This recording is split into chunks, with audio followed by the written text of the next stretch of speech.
मैं यहाँ से इस फाइल को सिलेक्ट करता हूँ, मेरी फ़ाइल सिलेक्ट हो गई।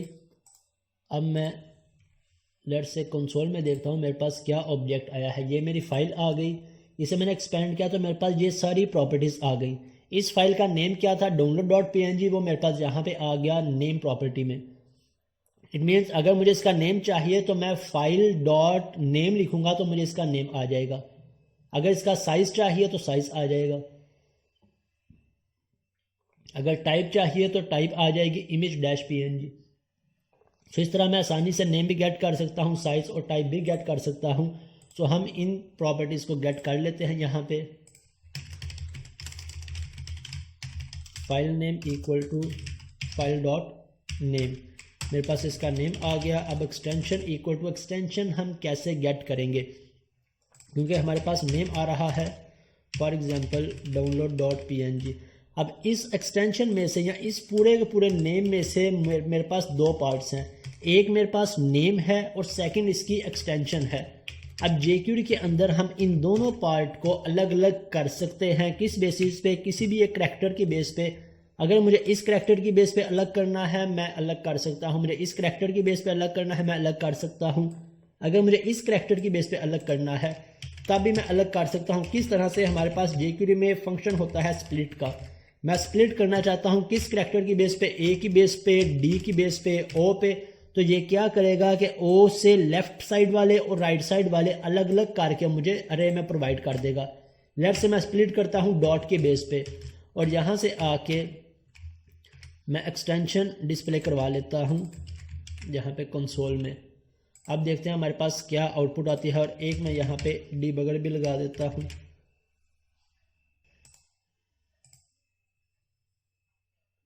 ओके, मैं यहाँ से इमेज सेलेक्ट करता हूँ, चूज फाइल, मेरी इमेज सेलेक्ट हुई, मैं कंसोल में आ जाता हूँ। तो यहाँ पे मेरे पास स्प्लिट ने मैंने अभी क्या डिस्प्ले करवाया था, एक्सटेंशन। अब एक्सटेंशन के अंदर इसने दोनों को स्प्लिट कर दिया। मीन्स एक अरे के अंदर 0 इंडेक्स पे मेरे पास डाउनलोड है, फर्स्ट इंडेक्स पे मेरे पास 1 है। तो अब इन दोनों में से मुझे जोन सा भी इंडेक्स गेट करना है, अगर मैं यहाँ पे एक्सटेंशन डॉट 0 करता हूँ या इसी के आगे स्प्लिट करने के बाद 0 कर दूँ या 1 कर दूँ। 0 करूँगा तो मेरे पास फर्स्ट इंडेक्स आ जाएगा, 1 करूँगा मेरे पास लास्ट इंडेक्स आ जाएगा। तो यहाँ पे मेरे पास एक्सटेंशन आ जाएगी। इसके अलावा एक और वे हमारे पास होता है अरे के अंदर। हमें पता है कि हमारे पास लास्ट इन फर्स्ट आउट का एल्गोरिदम इंप्लीमेंट होता है, जिसे हम लीफो का नाम देते हैं, कि जो इंडेक्स लास्ट में है वो सबसे पहले आउट होगा, सबसे पहले निकलेगा। अगर मैं यहाँ पे पॉप को यूज करता हूँ, अगर मैं यहाँ पे डॉट पॉप को यूज कर लेता हूँ तो अब जो लास्ट पे मेरे पास इंडेक्स था फर्स्ट वाला, मुझे उसकी वैल्यू रिटर्न करवा देगा। अब लेट्स से मैं यहाँ पे चेक कर लेता हूँ। डीबगर को भी मैं भी एक्सप्लेन करता हूँ हम डीबग कैसे कर सकते हैं अपने कोड को। अब मैं यहाँ से फाइल चेंज करता हूँ और मेरा डीबगर हिट हो गया है। जावास्क्रिप्ट के अंदर हमने जब अपने कोड को डीबग करना हो तो हमें यहाँ से डीबगर कीवर्ड को यूज़ करना पड़ता है, जबकि सी शार्प में कोई भी अब हमने डीबग करना हो तो हम ब्रेक पॉइंट को यूज़ करते हैं। जहाँ पे हम क्लिक करेंगे हमारा ब्रेक पॉइंट स्टार्ट हो जाएगा और इससे आगे की एग्जीक्यूशन हमने मैनुअल करनी है, F10 की प्रेस करके या फिर इस आइकन को प्रेस करके। इसी तरह जावास्क्रिप्ट के अंदर भी अगर हम line by line execution check करना चाहते हैं तो हम डीबगर कीवर्ड को यूज़ कर लेंगे और जैसे ही ये इस डीबगर पे मेरा कर्सर आएगा, इससे आगे की सारी एग्जीक्यूशन मुझे मैनुअली करना पड़ेगी। अब मेरा ब्रेक पॉइंट हिट हो गया। मैं यहाँ से आके मेरे पास ये सारे कंट्रोल्स हैं जो हमारे पास VS के अंदर होते हैं। इन कंट्रोल्स को यूज़ करते हुए मैं अपने कोड को लाइन बाय लाइन डीबग कर सकता हूँ। यहाँ से मेरे पास एक्सटेंशन के अंदर अभी कुछ नहीं आया, मेरे पास फाइल, मेरे पास यहाँ पे कोड डिस्प्ले नहीं हो रहा। मे भी मेरे ब्राउज़र की मेमोरी फुल हो चुकी है, रिफ्रेश होने वाली है, लेकिन आपके पास यहाँ पे ये कंप्लीट सोर्स कोड डिस्प्ले हो रहा होगा। अब मेरे पास फाइल आ गई, मैं नेक्स्ट करता हूँ और नेक्स्ट अब मेरे पास एक्सटेंशन के अंदर भी PNG आ गई वैल्यू। मैं इसे कंटिन्यू कर देता हूँ। कंसोल के अंदर मेरे पास मेरी एक्सटेंशन आ गई। तो ये वे हो गया हमारे पास एक्सटेंशन को गेट करने का jQuery के अंदर। मैं यहाँ से इसे रिमूव कर देता हूँ। अब हमने क्या करना है कि हमने इस एक्सटेंशन को मैच करना है यहाँ पे कि क्या मेरी एक्सटेंशन वैलिड एक्सटेंशन है या नहीं। इट मीन्स हम यहाँ से एक्सटेंशंस की एक अरे क्रिएट कर लेते हैं जिसके साथ हम मैच करना चाहते हैं। मैंने यहाँ पे एक अरे क्रिएट की वैलिड इमेज एक्सटेंशंस, और जितनी भी एक्सटेंशंस हैं मैंने इसमें पास करवा दी। अगर कोई और टाइप की इमेज भी हम अलाउ करना चाहते हैं, फॉर एग्जांपल हम BMP भी अलाउ करना चाहते हैं, तो हम इसमें BMP भी रख लेंगे। जो सी भी इमेज हम अलाउ करना चाहते हैं हम इसमें ऐड करवा लेंगे। और इसके साथ मैंने एक वेरिएबल क्रिएट कर लिया बुलियन टाइप का, इस इमेज वैलिड। अगर इमेज वैलिड होगा तो हम इसे बाय डिफ़ॉल्ट पास करवा रहे हैं ट्रू। जब हम चेक करेंगे अगर इमेज इनवैलिड है तब मेरा ये वेरिएबल मैं फॉल्स करवा दूंगा। अब कैसे चेक करना है, हमारे पास डिफरेंट वेज हैं चेक करने के। आसान से आसान वे भी है, मुश्किल से मुश्किल वे भी है।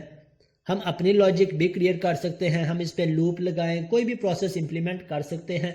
लेकिन सबसे पहले मैं रिकमेंड करता हूं कि आप सर्च करें क्या हमारे पास कोई वे है, कोई बिल्ट इन फंक्शन है अरे में से कोई वैल्यू सर्च करने का। तो आपको कोई ना कोई फंक्शन हर लैंग्वेज में लाजमी मिल जाएगा।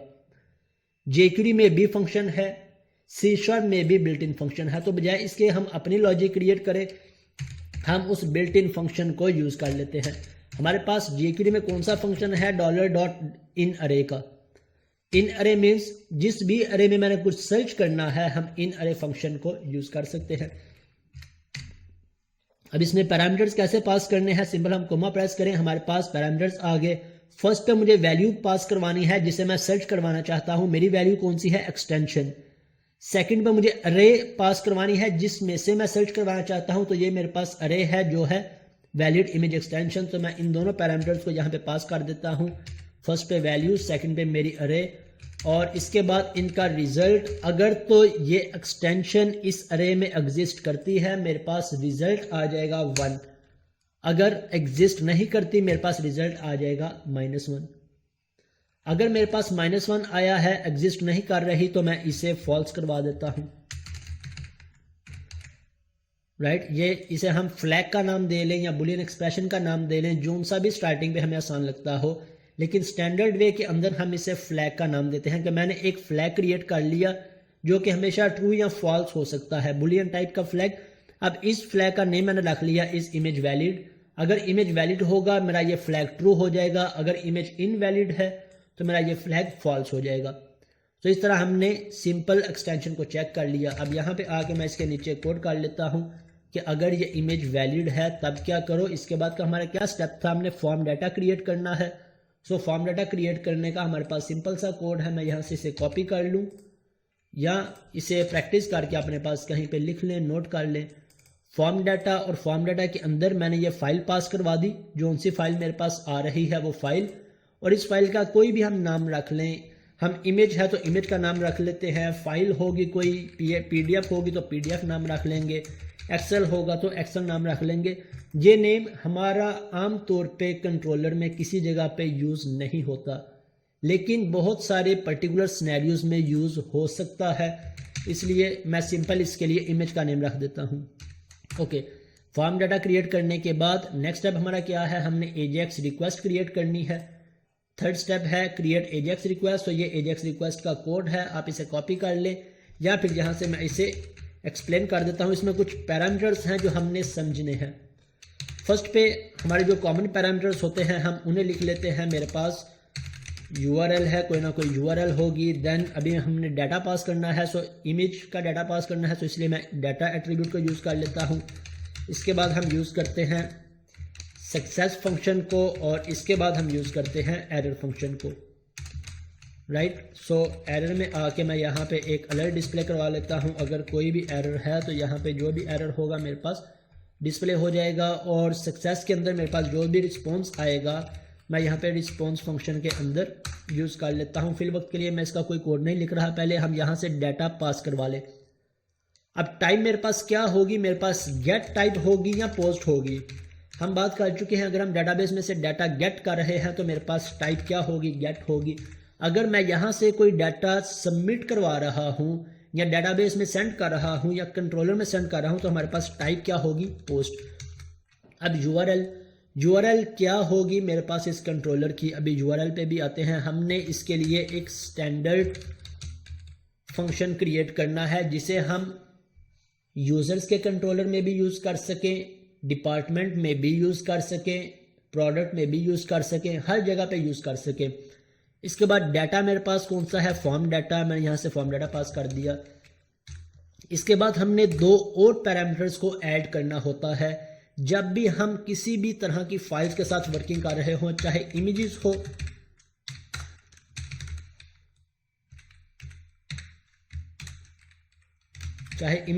चाहे पीडीएफ्स हो, चाहे एक्सेल्स हो, कोई भी फाइल हो, हमने इन दो पैरामीटर को लाजमी पास करवाना होता है, प्रोसेस डाटा फॉल्स और इसके बाद कंटेंट टाइप फॉल्स। और इसके साथ साथ एक और एट्रीब्यूट हमने डिफाइन करना होता है अपने फॉर्म टैग के अंदर। अगर हम इस एट्रीब्यूट को डिफाइन नहीं करते तो कभी भी हमारा डाटा पास नहीं होता, हमारे इमेजेस फाइल्स का डाटा पास नहीं होता। कौन सा attribute, ENC type multipart dash form data, एक ये एट्रीब्यूट हमने ऐड करना है। इसके बाद अपनी एजेक्स रिक्वेस्ट में हमने इन दो पैरामीटर्स को लाजमी ऐड करवाना है। अब यहाँ से URL देख लेते हैं हम क्या URL क्रिएट करें। हमारे इमेजेस की फंक्शनैलिटी कॉमन होगी, हर एक कंट्रोलर में यूज हो रही होगी। सो बजाय इसके कि मैं यूजर्स में इसकी फंक्शनैलिटी क्रिएट करूं, देन मुझे कैटेगरी में अगेन इंप्लीमेंट करनी पड़ेगी, डिपार्टमेंट में अगेन करनी पड़ेगी। तो जितनी भी हमारी कॉमन फंक्शनैलिटी है हम उसके लिए एक कॉमन कंट्रोलर क्रिएट कर लेते हैं।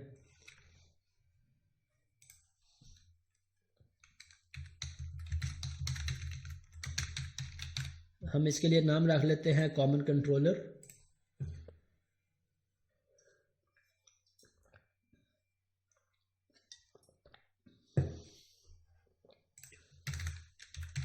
और इसके बाद हम यहाँ पे अपना एक्शन क्रिएट कर लेते हैं। वो एक्शन अपलोड फाइल का हो सकता है, अपलोड इमेज का हो सकता है, कोई भी हम उसका एक नाम रखना चाहें। हम एक स्टैंडर्ड नेम डिफाइन कर लेंगे जिसे हम हर जगह पे यूज़ करेंगे। अब अगर मैं इसका नेम अपलोड इमेज रखता हूँ तो मुझे फाइल्स के लिए भी इसी तरह का सेम एक्शन क्रिएट करना पड़ेगा, एक्सेल के लिए भी क्रिएट करना पड़ेगा। सो मैं एक स्टैंडर्ड नेम रखूँ ताकि मैं इस सारी की सारी फंक्शनैलिटी को इमेजेस के लिए भी यूज़ कर सकूँ, पीडीएफ्स के लिए भी यूज़ कर सकूँ, और अगर एक्सेल पे भी सपोर्ट हो सके तो एक्सेल के लिए भी यूज़ कर सकूँ। इसके अलावा चाहे मेरे पास सिंगल इमेज हो या मल्टीपल हो,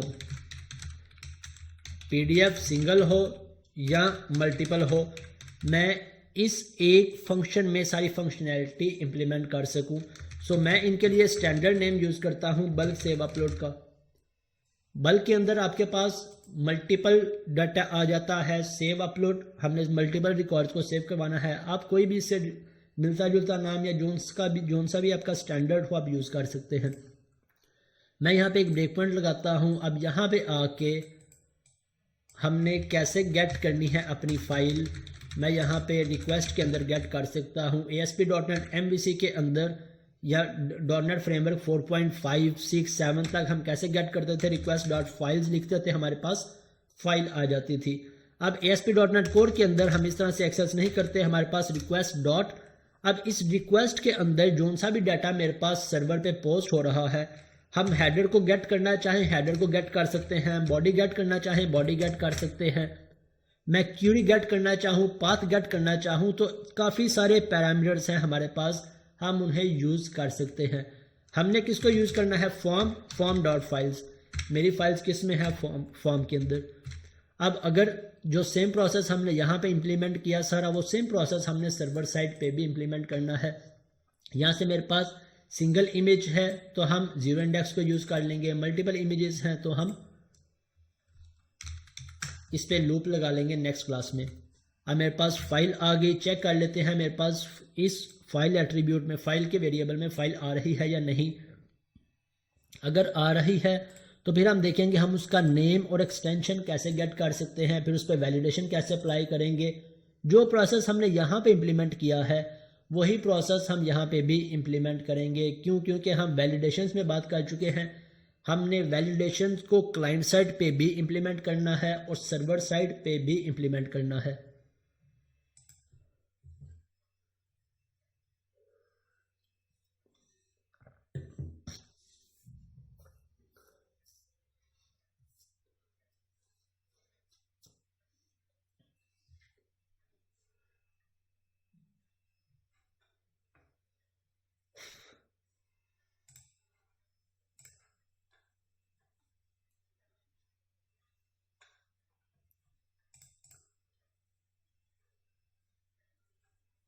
अब यहाँ से मैं फाइल अपलोड करता हूँ। लेट्स से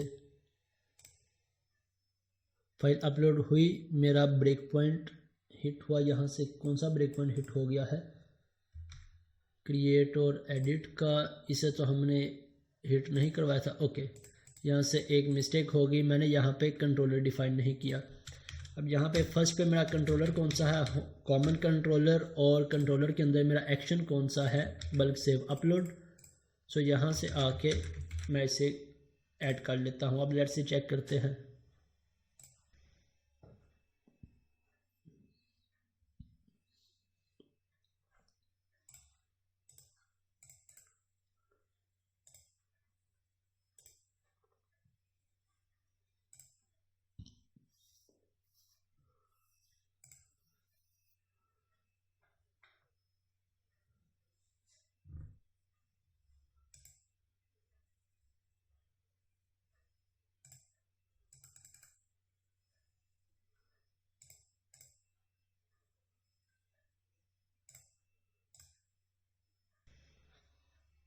ओके, मेरा ब्रेक पॉइंट हिट हुआ।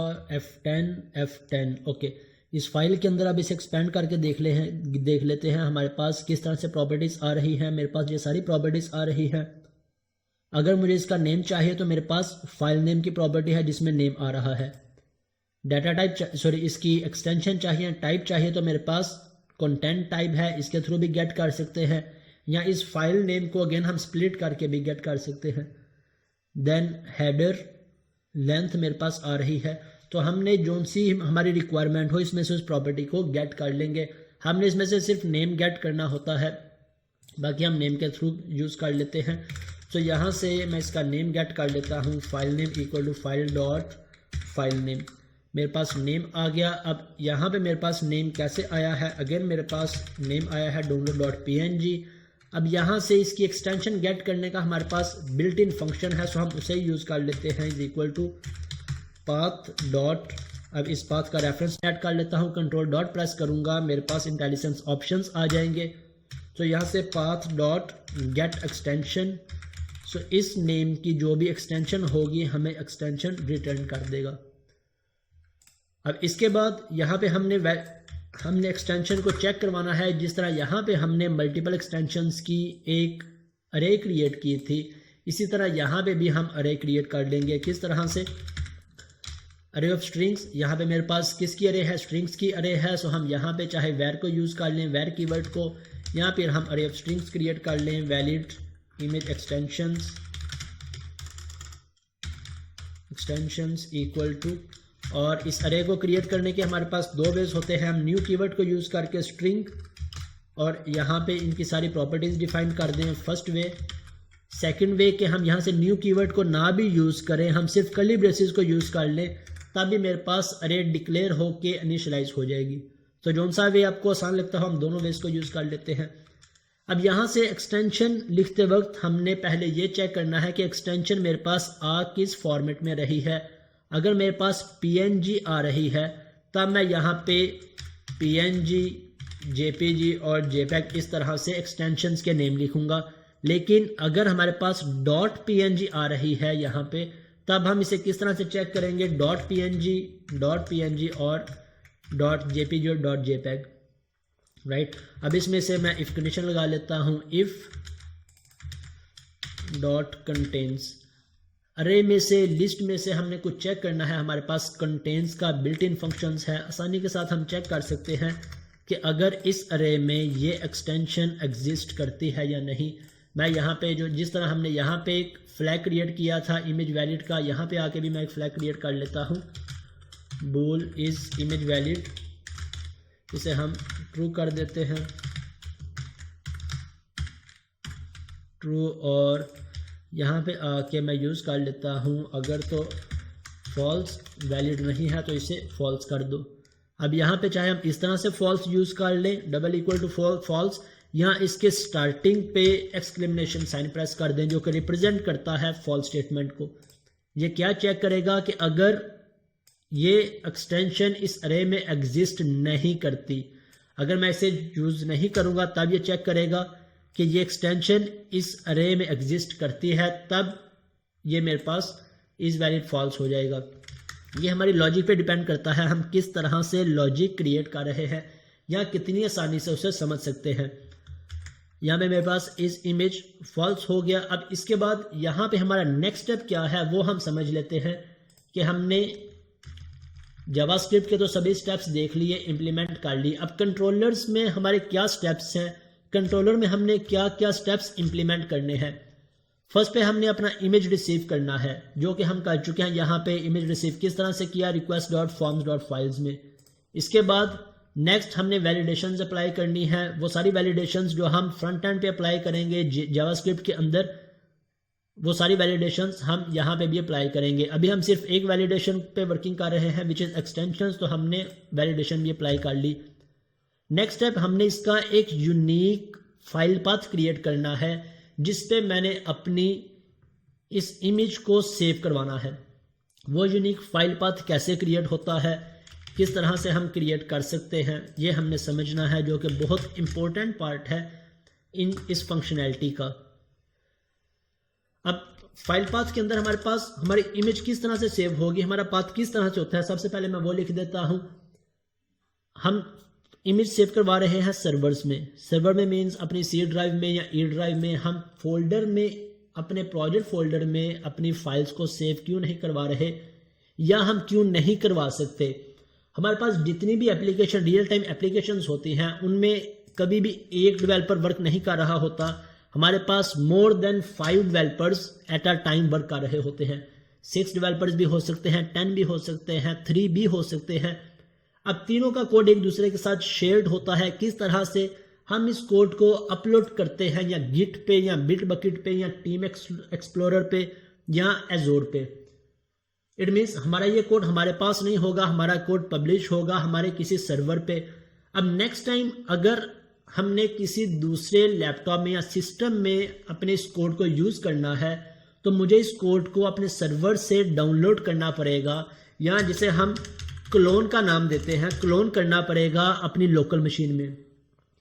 अब अगर मेरे इस प्रोजेक्ट का साइज बहुत ज़्यादा हैवी होगा तो मेरा क्लोन होने पे शायद बहुत ज़्यादा टाइम वेस्ट हो जाए, या क्लोन हो ही ना, इतने जीबीज में अगर डाटा चला जाएगा। क्योंकि मैं अगर इसी में अपने इमेजेस, अपनी पीडीएफ्स, अपनी एक्सेल सेव करवा रहा हूँ, तो मेरे प्रोजेक्ट का साइज हैवी होता जाएगा। मेरा प्रोजेक्ट सर्वर पे लोड होने पे, अपलोड होने पे भी टाइम लगाएगा, डाउनलोड होने पे भी टाइम लगाएगा। अगर मुझे एक सिस्टम से दूसरे सिस्टम में शिफ्ट करना है तब भी मेरा बहुत ज़्यादा टाइम वेस्ट होगा। सो हम कभी भी ये रिकमेंड नहीं करते कि अपनी इन सारी की सारी बाइनरी फाइल्स को सेम प्रोजेक्ट में यूज़ कर रहे हों, सेम प्रोजेक्ट में अपलोड कर रहे हों। इसका बेस्ट ऑप्शन क्या होता है कि हम किसी डायरेक्टरी में इसे अपलोड करवा लें। वो सी ड्राइव हो सकती है, डी ड्राइव हो सकती है, कोई भी लोकेशन हो सकती है। यहाँ पे हम अपने किसी भी फोल्डर के अंदर सेव करवाते जाएं। अब इसका मेन बेनिफिट क्या है कि इन फ्यूचर हम यहाँ से सी ड्राइव की बजाय अपनी सारे के सारे इमेजेस फाइल्स को किसी ऑनलाइन स्टोरेज पे शिफ्ट करना चाहते हैं, क्लाउड स्पेस पे शिफ्ट करना चाहते हैं, हम सिर्फ इस फोल्डर को शिफ्ट कर सकते हैं, इस फोल्डर को उठा के वहाँ पे प्लेस कर सकते हैं। अब हमारा सारा डाटा हमारे सेम सिस्टम में नहीं होगा, बल्कि हमारी फाइल्स, इमेजेस सारी हमारे क्लाउड पे या किसी और सर्वर पे होंगी, जिसका पाथ हम सिर्फ डिफाइन कर लेंगे अपने प्रोजेक्ट के अंदर। ये मेन बेनिफिट होता है, और हमारी मेन एप्लीकेशन बहुत ज़्यादा लाइट वेट हो जाएगी। क्योंकि हमारे इमेजेस हमारी एप्लीकेशन में है ही नहीं, वो हम सर्वर से लोड करवा रहे हैं। अगर हमारा सेम सर्वर हैवी हो जाएगा तो हम इमेजेस फाइल्स के लिए दूसरे सर्वर पे अपलोड करवा लेंगे। तो इस तरह हम अपनी स्पेस को, परफॉर्मेंस को ऑप्टिमाइज कर सकते हैं, इन सब पॉइंट्स को माइंड में रखते हुए। क्योंकि आज हमारे पास 1, 2, 5 इमेजेस हो सकते हैं। इन फ्यूचर जब हमारी एप्लीकेशन में मल्टीपल ऑर्गेनाइजेशंस रजिस्टर होगी, हर ऑर्गेनाइजेशन की अपनी इमेजेस, पीडीएफ्स, एक्सेल्स होंगी, तब हमारे पास बहुत सारा डाटा हो जाएगा। सो ये डाटा हमारा बहुत लोड होता जाएगा, बहुत ज़्यादा हैवी होता जाएगा। सो इन बातों को हमने लाजमी माइंड में रखना होता है कि हम इन बाइनरी फाइल्स को कहाँ पे लोड करवाएं। ये एक बहुत इंपॉर्टेंट पॉइंट है। अभी मैं कुछ देर में इसकी तरफ डिटेल में आता हूँ। अब यहाँ पे आके हमने इसका पाथ कैसे डिफाइन करना होता है। हम इस पाथ को 2 हिस्सों में डिवाइड करते हैं। दो हिस्सों में किस तरह से, एक हमारा बेस पाथ कहलाता है और सेकंड हमारा कहलाता है फाइल पाथ। बेस पाथ कौन सा? बेस पाथ जिस भी सर्वर पे हमने इसे लोड करवाना है उस सर्वर का या उस डायरेक्टरी का पाथ। अब यहां पे मैंने लोड करवाना है सी ड्राइव में, सो यहां से मेरा बेस पाथ क्या होगा, C:, इसका जोन सा भी फोल्डर हम डिफाइन कर लेंगे, ये मेरा बेस पाथ हो गया। अब इन फ्यूचर अगर मेरी सी ड्राइव में कोई मसला आ गया है, कोई प्रॉब्लम आ गई है, या मैं किसी दूसरे सर्वर पे फाइल्स लेके जा रहा हूं जिसमें सी ड्राइव एग्जिस्ट नहीं करती, तो मैं इसे ई ड्राइव चेंज कर लूंगा। मुझे इस पूरे कोड को चेंज नहीं करना पड़ेगा, अपने फाइल पाथ को चेंज नहीं करना पड़ेगा, सिर्फ बेस पाथ को आसानी से मैं चेंज कर सकता हूं। Second file path. File path हमारा यूनिक होना चाहिए, हर हाल में यूनिक होना चाहिए। क्यों? क्योंकि एक ऑर्गेनाइजेशन में 50 फाइल्स अपलोड किए हैं तो हमने हर एक फाइल को डिस्प्ले भी तो करवाना है। अगर फाइल पाथ यूनिक नहीं होगा हम उसे डिस्प्ले नहीं करवा सकेंगे, हमारे लिए इंटेग्रिटी एरर आ जाएगा, प्रॉब्लम हो जाएगी। अब यूनिक कैसे बनाएंगे हमें, होप सो आपको इस पाथ से रिलेटेड समझ लग गई होगी। अब बेस पाथ को भी हम डिस्कस कर लेते हैं, फाइल पाथ को भी डिस्कस कर लेते हैं। पहले मैं जा रहा हूं फाइल पाथ क्रिएट करने। फाइल पाथ हम कैसे क्रिएट करते हैं या क्या हायरार्की को फॉलो करते हैं। फाइल पाथ क्रिएट करते वक्त हमने अपनी ऑर्गेनाइजेशन की पूरी हायरार्की को समझना होता है।